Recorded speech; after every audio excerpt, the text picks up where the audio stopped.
Welcome class to our presentation for procurement management for Group 2.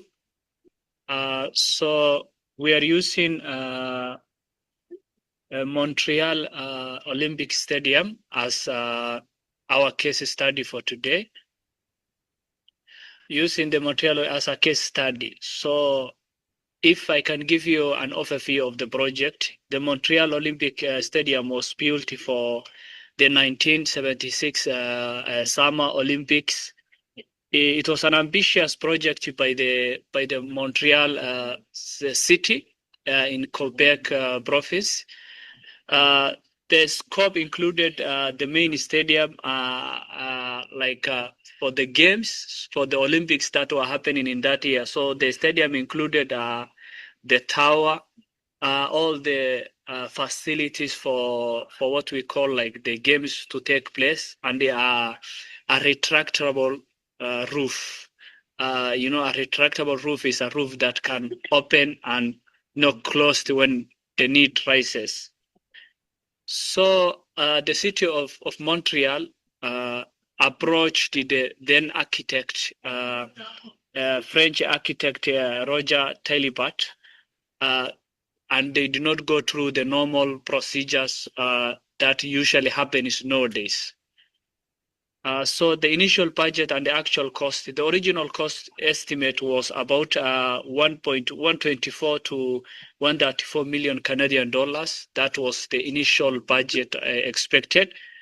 And the final bill reached to over $1 billion.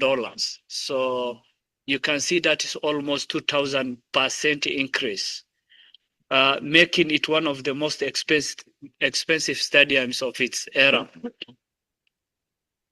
So the causes of the cost overrun were frequent design changes, poor procurement delays and disputes, poor cost control and corruption, late-stage political interference. You know, there was so much political pressure. What's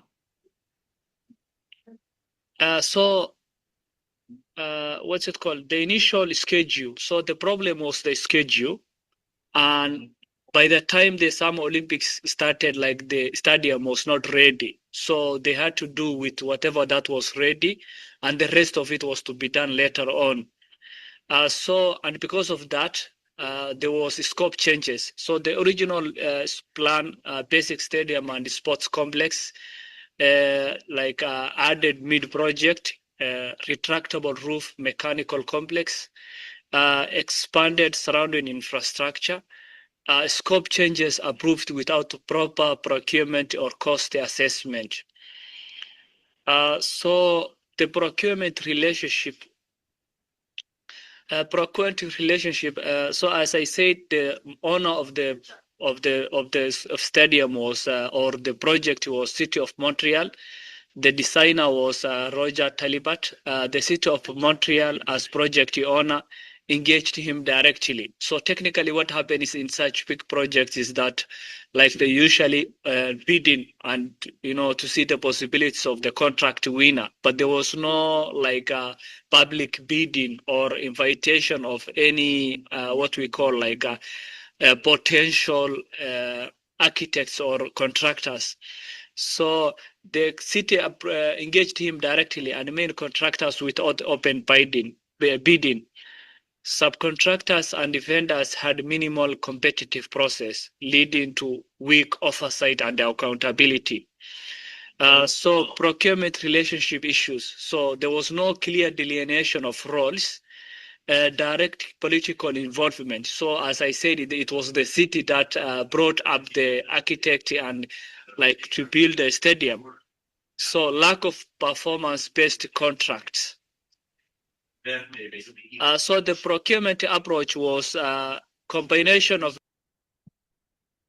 The documented approach category category here three category procurement vehicle, contract type, and contract administration.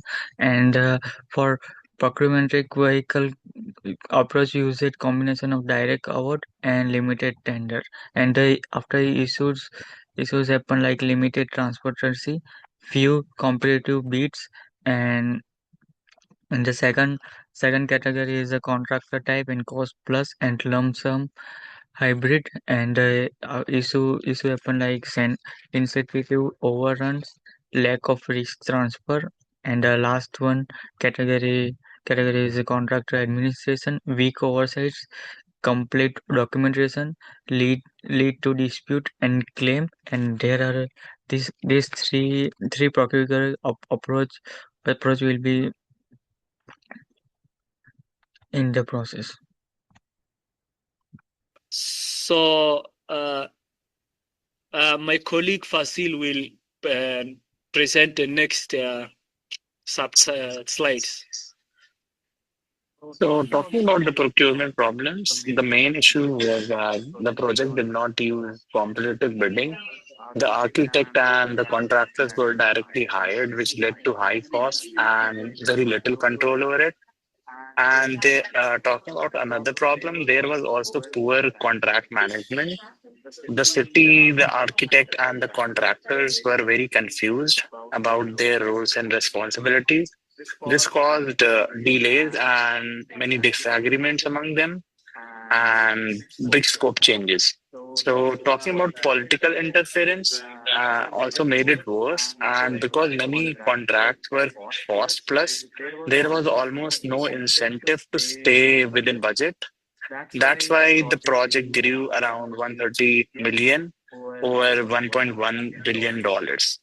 And talking about the lessons learned, so lesson one was always use a fair and competitive procurement process like RFQs and RFTs. This will help control cost and keep things very transparent. Talking about the second lessons, what we have learned, like the roles which are set should be very clear and strong related to the administrations. Everyone must know their responsibilities to avoid scope creep and delays. So these lessons will help us manage procurement better in future projects. Thank you so much.